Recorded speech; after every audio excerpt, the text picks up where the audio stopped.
Hello दोस्तों, नमस्ते, प्रणाम। मैं पुष्पा राव यूपी 45 से स्वागत करती हूँ अपने यूट्यूब चैनल में। दोस्तों, आप सबके बीच में एक बहुत ही प्यारा गीत लेके आई हूँ। नाच गीत है।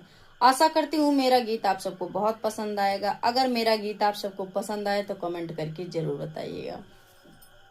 आधी कोठरिया या नियारी हो दियावा कवने कोनवा बारी। हमारी कोठरिया या नियारी हो दियावा कवने कोनवा बारी। अरे सास घर नाही ससुर घर नाही, सास घर नाही ससुर घर नाही, के करा से हम पूछ जाई हो दियावा कवने कोनवा बारी।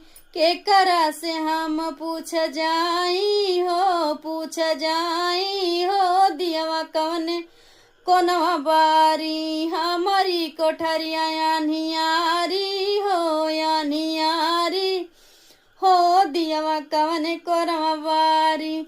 जेठे घर नाही जेठानी घर नाही, जेठे घर नाही जेठानी घर नाही, के करा से हम पूछ जाई हो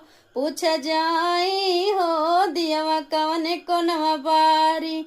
हमारी कोठरिया या नियारी हो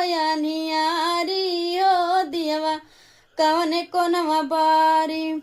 अरे सैया घर नाही नदिया घरवा नाही, सैया घर नाही नदिया घरवा नाही, के करा से हम पूछ जाई हो दियावा कवने कोनवा बारी। हमारी कोठरिया या नियारी हो दियावा कवने कोनवा बारी।